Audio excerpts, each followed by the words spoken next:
자, 오늘 말씀 요한복음 4장 25절에서 30절까지의 말씀인데 우리 친구들 다 보고 있죠, 그렇죠? 우리가 한 목소리로 읽었으면 좋겠습니다. 자, 25절부터 같이 시작. 여자가 이르되 메시아 곧 그리스도라는 이가 오실 줄을 내가 아노니 그가 오시면 모든 것을 우리에게 알려 주시리이다. 자, 26절 시작. 예수께서 이르시되 내가 말하는 내가 그니라 하시니라. 자, 27절. 이때에 제자들이 돌아와서 예수께서 여자와 말씀하시는 것을 이상하게 여겼으나 무엇을 구하시느니까 여찌하여 그와 말씀하시나이까 묻는 자가 없더라. 죄송해요. 이게 조명 때문에 잘 안 보이네요. 어찌하여죠. 그렇죠. 여찌하여래. 자, 28절 시작. 여자가 물동이를 버려두고 동네로 들어가서 사람들에게 이르되 시작. 내가 행한 모든 일을 내게 말한 사람을 와서 보라. 이는 그리스도가 아니냐 하니 그들이 동네에서 나와 예수께로 오더라. 오늘 우리에게 주시는 하나님의 말씀입니다. 오늘 말씀의 제목은 터닝 포인트라는 제목으로 하나님의 말씀을 전하고자 해요. 이게 카메라 보면서 하기가 굉장히 어색하네요. 그렇죠? 연예인들의 고충을 알겠어요. 막 평소에는 막 자유롭게 막 이렇게 다니면서 했는데 여기만 딱 보고 이제 해야 되니까 굉장히 갑갑한데 그래도 하나님의 은혜가 있을 줄 믿습니다. 우리 지금도 손 한번 흔들까요? 반가워요. 또 이게 실시간의 맛 아니겠습니까? 자, 오늘 말씀의 제목이 뭐라고요? 터닝 포인트예요. 터닝 포인트가 뭘까요, 여러분들? 터닝 포인트란 사전적 의미로는 경기의 승패를 좌우하는 분기점. 한마디로 이기고 지는 것에 가장 중요한 분기점이 터닝 포인트다라고 말하는 게 사전적 의미고, 사실 우리의 인생에 대입해 보면 터닝 포인트란 내 인생에 있어서 무언가 큰 일이 일어나거나 크게 바뀌는 시점을 터닝 포인트라고 합니다. 터닝 포인트. 한마디로 말하면 이 터닝 포인트로 인해서 이전의 삶과 이후의 삶이 완전히 변화되는 것.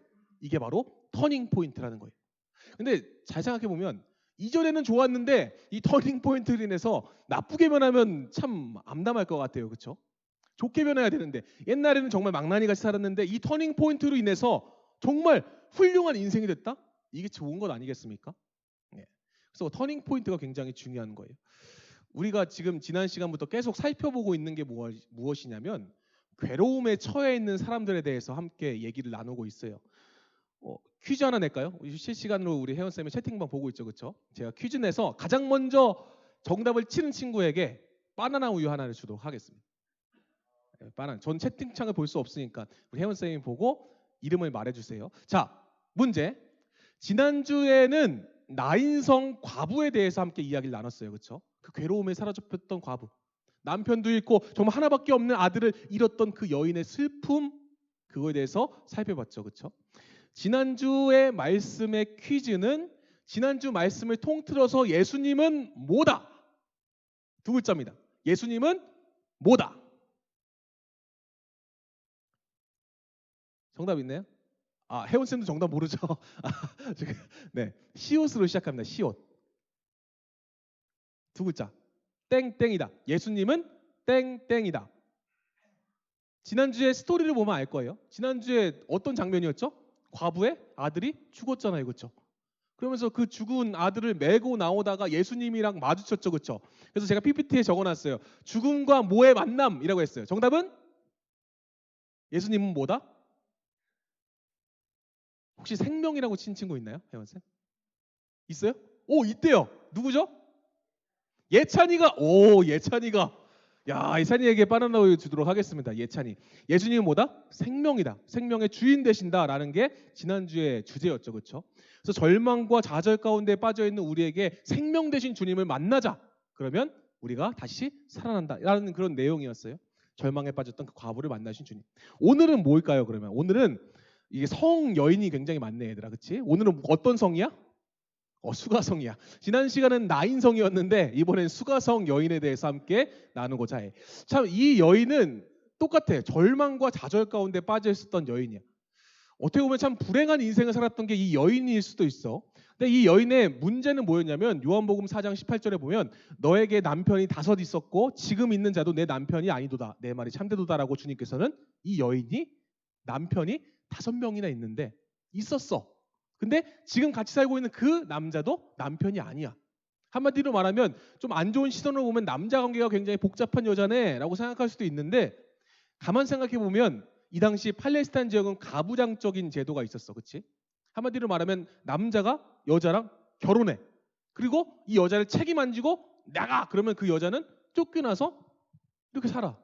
그리고 또 남자가 불쌍하네. 내가 데리고 살게. 살다가 에이 마음에 안 들어. 나가! 그러면 또 그런 인생이었다는 거야.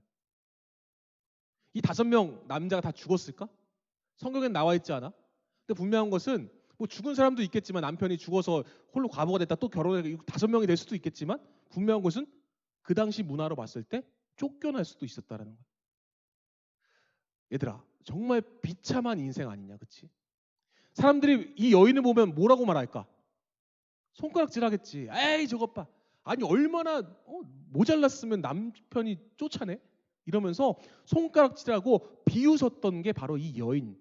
어떤 여인? 수가성 여인이었다라는 거예요. 오늘날 참 좌절과 절망에 빠져 있는 우리와 같은 상황이지만 비교도 안 될 정도로 절망과 좌절의 상황에 빠져 있었던 이 여인. 아마 죽고 싶었을 것 같아, 그렇지? 매일매일 사는 게 정말 지옥 같았을 것 같아. 그러니까 오죽했으면 물을 뜨러 오는데 그래도 물 먹고 살아야 되잖아, 그렇지? 물을 뜨러 오는데 떼양볕이 쬐는 정오에 물을 뜨러 와. 뭐 12시에 뜰 수도 있죠 라고 생각하는데 그게 아니라 이 당시 고대 그 근동지방 특히나 지금도 점심때 떼양볕이 쬐면 온도가 엄청나게 올라가서 사람 죽을 수도 있어. 그래서 사우디아라비아 같은 이런 데는 낮잠 시간이 있어, 얘들아. 관공서도 다 문 닫아. 그 시간은 뭐 하는 거야? 너무 더우니까 집에서 낮잠 자는 시간이 있었다고. 그 정도로 정말 떼양볕이 쬐면 사람이 돌아다니지를 못해. 그 정도로 더운 날씨였단 말이야. 근데 이 여인이 왜 정오에 사람이 없는 그 시간에 물을 뜨러 우물에 왔을까? 아마 사람들의 시선이 두려웠을 것 같아. 아마 사람들이 날 쳐다보고 욕하는 그 수근거림이 너무 괴로웠을 것 같아. 그래서 사람들이 없는 시간을 피해서 이 여인이 물을 뜨러 저 언덕 위에 있는 우물가로 항아리를 치고 올라갑니다. 이 상황이 마치 우리의 상황 같지 않니, 얘들아? 살다 보면 너네가 지금 겪는 뭐 이별의 아픔, 또 학업의 스트레스, 여러 가지 문제들이 있지만 그것보다 더 심한 고통이 우리 앞에 펼쳐져 있어. 차마 목사님이 너희 앞은 꽃길이야. 하는 것마다 잘 되고 연애하는 것마다 다 잘 될 거야 라고 말은 못하겠어. 왜? 우리의 인생이 그렇거든. 늘 고난의 연속이고 힘듦의 연속이지만 그것을 이겨낼 수 있는 힘이 우리 안에 있다라는 것. 하지만 그것을 모르면 지금 상황이 절망이고 좌절이고 사람들이 수근거리는 걸 피해서 사람 나는 어떻게 볼까 두려운 마음에 그렇게 사로잡혀갖고 살아가는 게 우리 아니겠니, 얘들아? 마치 목사님이 이 말씀을 준비하면서 때로는 내 모습이 이 여인의 모습과 같구나. 세상을 두려워하고 사람을 두려워하며 살아갔던 나의 모습, 나의 과거를 돌아오면서 참 많이 반성했던 것 같아. 혹시 너희들 중에 많이 힘든 친구들 있니? 정말 이 상황, 이 코로나19로 인해서 이 상황이 정말 너무 힘들어서 못 견딜 것 같은 그런 친구들 있니? 그럼 오늘 말씀을 잘 집중해서 들어봐. 또한 우리 앞에 펼쳐질 그런 어마무시한 고난들이 있을 텐데 오늘 말씀을 잘 마음에 새기고 살아간다면 분명히 그것을 이길 수 있는 힘을 우리에게 주시라 분명히 믿습니다. 말씀 한번 잘 들어보길 소원해요. 이 여인이 정말 그 무덤 너무 덥다. 목사님도 그 태양볕보다 더 힘든 막 조명 받으니까 막 땀이 나네. 이 태양볕 받으면서 물동이를 이고 우물로 가는 거야. 근데 거기에 누구 있어? 누가 계셨어? 예수님이 그곳에 앉아 계셨어. 잘 생각해봐, 얘들아. 물을 굳이 먹을 거면, 그치? 사람들이 많이 있는 시간에 와서 우물에서 먹으면 되는데 왜 하필 예수님께서는 그 시간에 이 여인이 물동이를 지고 올라가는 그 시간에 거기 앉아 계셨을까? 또 제자들이 많이 있으면 이 여인이 제자들을 보고 도망갈 수도 있겠지. 사람 많으니까. 그치? 근데 제자들을 다 보내시고 나서 혼자 앉아 계셨어. 너는 이게 우연이라고 생각하니, 얘들아? 아니야. 예수님께서는 이 여인을 만나시기 위해서 일부러 그 자리에 계신 거라는 거야. 오늘 주님이 너희들을 만나기 위해서 지금 이 자리에 계셔. 그 주님께 이 여인의 심정으로 우리가 이 시간 나아가길 소원합니다. 이 문제 많았던 여인, 절망과 좌절에 빠졌던 정말 답이 없는 인생인 이 여인이 예수님을 만나. 근데 예수님은 누구야? 바로 답이야. 해답이야. 정답이야. 우리의 인생의 모든 것을 아시는 그 주님을 이 문제와 답이 만나게 돼. 그럼 어떻게 될까? 해결되는 거야, 얘들아. 문제가 있을 때 누굴 찾아야 돼? 답을 찾아야 돼. 오직 정답이시고 오직 유일한 답이신 예수 그리스도만이 우리의 인생의 답이시오. 그 답을 만나는 자리가 바로 이 예배의 자리라는 거예요. 문제와 답이 만나게 돼요. 요한복음 4장 9절에 사마리아 여자가 이르되 당신은 유대인으로서 어찌하여 사마리아 여인이 나에게 물을 달라 하시나이까 하니 이는 유대인이 사마리아인과 상종하지 아니함이로라. 이 장면이 어떤 장면이냐면 예수님이 여인이 걸어오시는 것을 알고 계셨어. 그리고 보고 계셨어. 그래서 그 여인에게 여인아 나에게 물 한 잔만 다오 이렇게 부탁을 해. 그러자 이 여인이 발끈하면서 예수님에게 이렇게 말하는 장면이 바로 이 9절 장면이에요. 아니 당신은 유대인이면서 나한테 왜 물을 달라고 합니까? 특히나 여자인 나에게. 나 같은 여자에게 어떻게 물을 달라고 하십니까? 이 말을 좀 바꿔보면 그 당시 사마리아 사람들은 이방 민족하고 결혼한 사람들이었어. 이 유대인들은 정말 정통 혼혈이 이단될 뻔했네. 정통적인 이스라엘 사람들하고만 결혼하는 유일신 사상하고 있었던 선민 사상이 있었던 민족이 이스라엘이에요. 편집해갖고 유튜브 내보내야겠다. 네. 근데 이 남유다는 그걸 지키고 있었어. 근데 북쪽인 이 사마리아 지역은 이방 민족들하고 혼혈 정책으로 인해서 인종이 섞였어, 얘들아. 피가 섞였어. 그래서 이 밑에 유대인들은 에이 더러운 놈들 이렇게 손가락질하면서 욕했던 게 이 사마리아 사람들이었거든. 근데 이 사마리아 사람들 입장에서는 기분 나쁜 거야. 특히 유대인인 예수님이 와서 물을 달라고 하는 게 굉장히 기분이 나빴던 거야. 이해가 안 됐던 거야. 왜? 인간의 상식상, 인간의 생각으로는 이해 안 되는 행동이었거든. 아니 유대인이 특히 개보다도 못한 취급받는 사마리아 사람들에게 찾아와서 만나서 물을 달라고? 특히나 나 같은 여자에게 물을 달라고? 이게 마음에 안 들었던 거예요. 참 이 여인의 인생이 기구하지, 그치? 답을 만났는데 그게 답인지 몰라. 인생에 정답이 있는데 그게 정답인지도 모르고 살아가.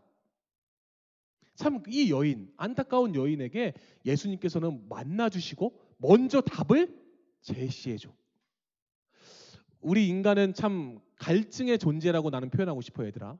이 마치 여인이 정말 그 물을 뜨러 정오에 온 것 같은 그런 심정으로 살아가지만 때로는 막 갈증이 나서 연애, 외모, 학업, 인기, 비교 등 늘 우리가 목말라 하고 있어. 그치?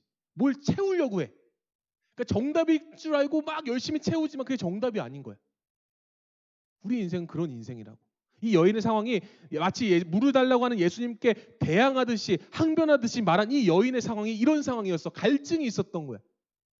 아, 나도 행복하게 살고 싶었는데, 나도 태어날 때 내 인생이 이럴 줄 몰랐는데, 이 갈증에 사로잡혔던 이 여인이 우리의 모습과 같다라는 거야. 우리는 늘 외모와 비교해. 아우, 쟤는 너무 이쁜데 나는 왜 이렇게 못생겼어? 아니, 우리 부모님 나를 왜 이렇게 못생기게 태어나게 한 거야? 늘 비교하고, 아, 나도 이뻐졌으면 좋겠다. 갈증에 사로잡혀. 공부도 마찬가지야. 아, 쟤는 놀면서 공부해도 1등 하는데 난 왜 이렇게 열심히 했는데도 공부 성적이 안 올라? 맨날 엄마는 아빠는 공부하라고 잔소리하고. 답답해하는 그런 갈증이 우리 안에 있어. 비교, 인기, 마찬가지. 근데 분명한 것은 목사님이 생각을 해봤어. 목사님이 운동을 했잖아. 크로스핏을 했잖아, 그렇지? 크로스핏이 굉장히 힘든 운동이거든. 내가 그걸 하면서 인생의 진리를 깨달았어. 그게 뭐냐면, 와, 20분 동안 정말 죽어라고 해. 그럼 막 너네 입에서 사과맛 나는 거 아니, 얘들아? 너 열심히 그렇게 운동해보면 입에서 사과맛 나는 거 알아? 사과 맛이 나. 그러면 얘들아, 가장 먼저 뭐가 생각날까? 물. 근데 희한하게 정말 갈증 나는데 사이다 콜라 생각나는 사람 있을까? 있을 수도 있어. 아우, 시원한 탄산 먹고 싶다. 근데 진리, 목사님이 깨달은 진리는 운동하고 또한 정말 갈증 날 때 사이다 콜라 먹으면 5분 뒤에 또 뭐가 나? 갈증 나. 이 탄산음료를 마시면 그 목마름이 해결될 것 같지만 아니야. 1분, 2분, 5분 지나면 또 갈증 나. 또 마시게 돼. 이게 탄산음료라는 거야. 그래서 이게 탄산음료 정답이 아니라는 걸 깨달았어. 그래서 그다음부터 뭘 찾았냐? 물을 마시기 시작했어. 정말 열심히 막 입에서 사과맛 났도록 운동하고 난 다음에 그 물 한 모금 마시는 게 와, 진짜. 근데 얘들아, 인간의 물은 언제든 다시 목말라. 운동 또 하면 또 목말라. 그게 우리의 인생이라는 거예요. 물로도 해결될 수 없어. 근데 때로는 우리가 살아가면서 탄산음료 같은 사이다, 콜라 같은 정말 달콤하고 나에게 유익이 될 것 같다는 것, 그것으로 날 채우지만 그게 나의 갈증을 해결해 주지 않아. 오히려 더 갈증을 만들어. 얘들아, 대기업 다니는 회장 딸 왜 자살해? 회장들 왜 자살해? 그렇게 돈이 많은데 그렇게 막 자기를 섬기는 막 요리사부터 해갖고 비서들도 해서 막 몇십 명이 막 있는데 왜 자살해? 공허한 거야, 얘들아. 채워도 마치 탄산음료를 계속 마시듯이 그 갈증이 해결되지 않으니까 결국에는 자신의 목숨을 끊게 되는 거라고. 우리의 인생이 그런 인생이라는 거야. 이 여인도 마찬가지였어. 갈증이 났어. 행복해지고 싶었어. 정답을 찾고 싶었어. 그래서 여러 가지 시도를 해봤겠지, 그치? 여러 가지 노력을 해봤겠지. 그러니까 남편이 5이나 있었겠지. 물론 지금 남편도 그 남편이 아니지만 갈증을 해결하기 위해서 노력하지만 인간적인 방법으로 그 갈증을 해결할 수 없다라는 게 이 여인의 가장 큰 문제였어. 근데 지난주에도 얘기했지만 예수님 뭐라고? 생명이라고. 특히나 생명의 물. 요한복음에서는 물이 굉장히 중요한 의미인데 이렇게 말씀하죠. 4장 13절에 14절. 예수께서 대답하여 이르시되 이 물을 마시는 자마다 다시 목마려거니와. 이 물이 뭐야, 얘들아? 그 여인이 물 뜨려고 왔던 그 인간적인 물. 그 물은 먹으면 또 다시 목말라. 다시 갈증 나. 외모 해결하고 싶어갖고 성형수술하면 또 하고 싶어. 갈증 나. 그게 인간이라고. 돈 벌면 만족할 것 같지, 얘들아? 아니야. 또 내가 부자가 되면 부자가 될수록 더 많은 돈, 더 갈증에 사로잡혀갖고 인생을 망치게 되는 거야. 이 물을 마시는 자마다 다시 목마려거니와. 그 갈증. 근데 중요한 것은 정답이신 예수님, 생명 되신 예수님, 우리의 물, 생수 되신 예수님이 그 뒤에 이렇게 말씀하죠. 내가 주는 물을 마시는 자는 영원히 목마르지 아니하리니. 내가 주는 물은 그 속에서 영생하도록 솟아나는 샘물이 되리라 라고 주님께서는 정답을 말씀하셔. 문제가 있을 때 정답을 찾는 게 현명한 인생인 거야. 문제가 있을 때 이거 너무 어려워요. 좀 우리 권혜쌤이 수학 가르치잖아요. 그렇죠? 애들이 막 풀어. 선생님 이거 어려워요. 다른 문제 주세요. 그럼 권혜쌤 뭐라 그래요? 풀어 임마. 이러요. 안 그러면. 네. 일단 문제 풀다가 어려우면 다른 문제 풀면 쉬울 것 같아? 아니야. 정말 공부 잘하기 위해서는 그 문제 안 풀리더라도 어떻게든 풀려고 노력하는 게 정답 아닌가요, 권혜쌤? 제가 수학을 싫어해갖고 네, 그게 정답이라고 얘들아. 이 여인 역시 해결책을 찾았지만 정답은 오직 예수 그리스도. 그 정답만 알면 되는데 자꾸 다른 문제를 풀려고 다른 문제 주세요 하지만 해결이 안 된 이 여인에게 정답이신 예수님이 정답을 말씀하셔. 내가 주는 물을 마시는 자는 영원히 목마르지 아니하리라. 내가 주는 물은 그 속에서 영생하도록 솟아나는 샘물이 되리라. 그 주님께서 오늘 우리에게 정답을 주고 계신 거예요. 그러자 이 여인이 이렇게 말해. 여자가 이르되 메시아 곧 그리스도라는 이가 내가 오실 줄 아노니 생뚱맞은 대답을 해. 정답을 얘기해 줬는데 정답을 깨닫지 못해. 그러니까 예수님이 답답하셨나 봐. 아예 그냥 대놓고 내가 정답이다 이렇게 얘기해. 그가 오시면 모든 것을 우리에게 알려주시라. 여자가 말하니까 예수님께서 이렇게 말씀하셔. 예수께서 이르시되 내게 말하는 내가 그니라. 내가 메시아야. 얘야, 내가 메시아야. 사랑하는 딸아, 너가 기다리던 그 메시아, 정답을 기다리던 너의 그 정답이 바로 나란다. 많이 힘들지? 많이 아프지? 너가 인생이 답답하고 세상의 손가락질을 두려워하고 절망과 좌절에 빠져 있을 때 너가 찾던 그 정답, 해답이 바로 나란다. 예수님께서는 이 여인에게 내가 정답이다라고 직접 말씀하십니다. 사랑하는 여러분, 우리가 인생을 살아가다 보면 참 답답하고 어려운 일이 있을 수도 있어요. 근데 그때마다 우리가 찾아야 될 정답은 오직 예수님이라는 것을 기억하시길 소원합니다. 이 문제 많았던 여인이 정답이신 예수님을 만나고 나서부터 터닝 포인트가 돼요. 아까 터닝 포인트 뭐라 그랬죠? 만나기 전과 이후의 삶이 완전히 바뀌는 게 터닝 포인트라고 했잖아요. 예수님은 우리의 터닝 포인트 되십니다. 이 여인이 해답을 찾자, 정답을 찾자 어떻게 해요? 요한복음 4장 29장 30절에 내가 행한 모든 일을 내게 말한 사람은 와서 보라. 이는 그리스도가 아니냐 하니 그들이 동네에서 나와 예수께 들어오더라. 이 여인이 정답을 찾자 물동이를 버려두고 마을로 뛰쳐들어갑니다. 사람들의 손가락질이 두려워서 피했던 이 여인이 마을로 뛰어들어가 얘들아. 사람들을 향해 달려가. 바뀐 거야.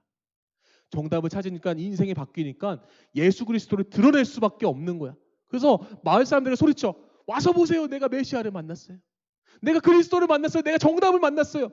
여러분 다 아시잖아요. 남편 5, 지금 있는 남편은 내 남편이 아닌 정말 여러분들이 손가락질하는 비참한 인생인 내가 예수님을 만났어요.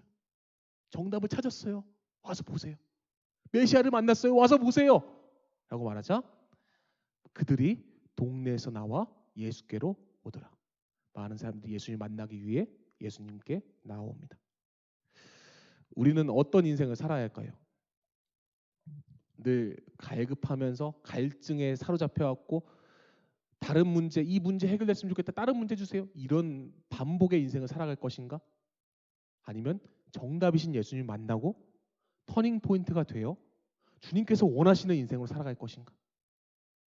간절히 바라는 것은 주님을 만나시길 소원합니다. 해답 되시고 생명 되시고 영원한 샘물 되신 그 주님을 만나시길 소원합니다.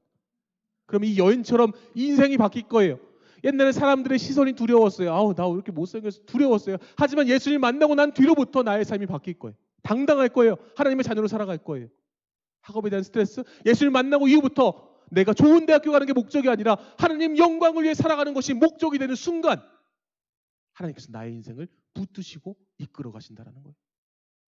사랑하는 여러분, 주님을 만나시길 소원합니다. 오직 예수 그리스도만이 우리의 정답 되십니다. 오직 예수 그리스도만이 우리의 인생의 해답 되십니다. 그 주님을 오늘 만나는 여러분 되시기를 예수님으로 간절히 축원합니다.